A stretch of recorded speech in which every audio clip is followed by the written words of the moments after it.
shopping, check them out, yay!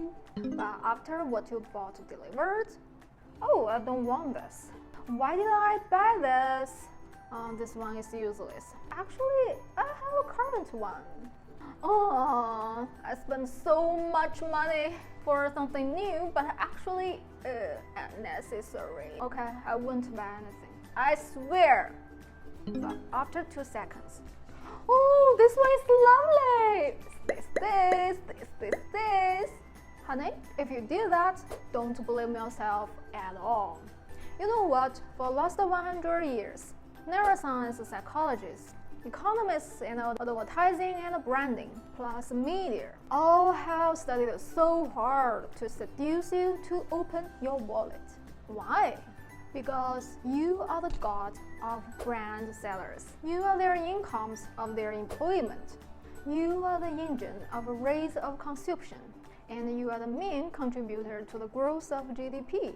And you are the pillar of tax payment. Never have you realized how important you are when you spend your money.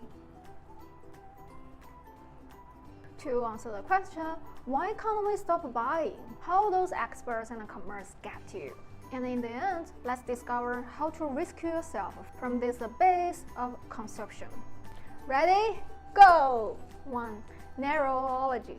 The impulsive action starts from your brain, specifically here and here. When you see something attractive and started to hesitate which one to buy, ventral medial prefrontal cortex works. Ventral medial prefrontal cortex is associated with the insense input and heavily involved in decisions regarding brand-related preferences. When you think for a second how wonderful you use this product and whether your budget in your bank account is affordable, amygdala and striatum in your brain work. Buy! After you bought something and decide to buy this again, hippocampus and the dorsolateral prefrontal cortex in your brain work. See, all these parts together are responsible for your attention, memory, emotional processing, and reward processing. Ooh, combos for next time! Great!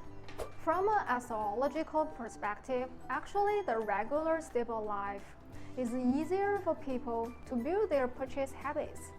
Whatever the transition from hunting-gathering to stable culture in ancient times, and the recovery period after World War I and World War II in our modern life, the rates of consumptions are more likely to occur in such a stable lifestyle. The world's first consumer revolution happened in Europe in 18th century, when Europeans basically established their own countries, much like what we have for now.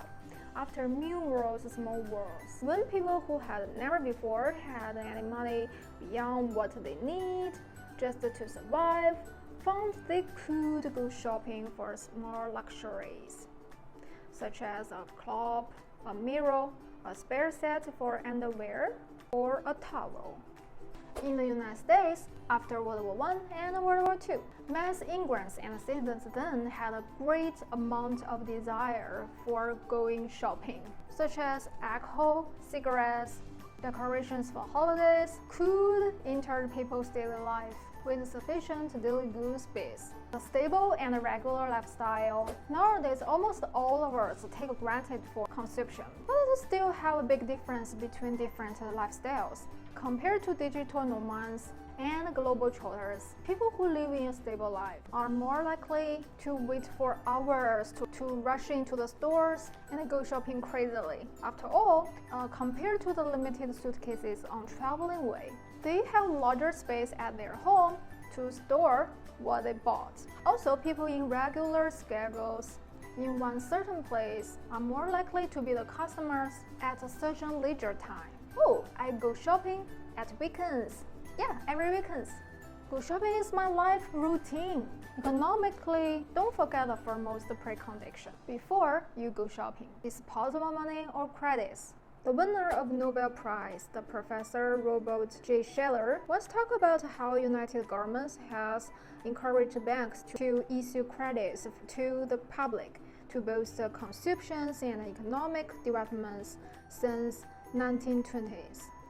In other words, how you could become the significant sector in the whole picture of economics. You are the god of brand sellers.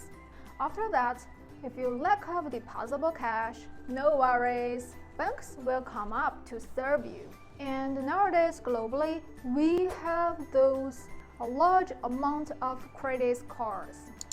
In some countries like the United States or some European countries, on average, every citizen have at least 4 credit cards. Media and advertising. Thanks to big data, nowadays anything you expose yourself on the internet for seconds could become a commercial hooker that deliver you the ads. You probably have already heard, Google knows you better than yourself. See, your one seemingly simple purchase action is not that simple as you think. In fact, it is associated with your brand, lifestyle, available buying power, and ads and media influence. These 4 different parts work together as a powerful loop to make you constantly order, buy. Objectively, consumption is a must in our daily life, also a significant power to boost the economy. However, overconsumption of valuable time and energy also produces unnecessary environmental pollution. So, how to stop your purchase addiction? It's very easy. Just shut down any one of these 4 sectors. If you regularly visit some shops or stores after work, make a change on your schedule.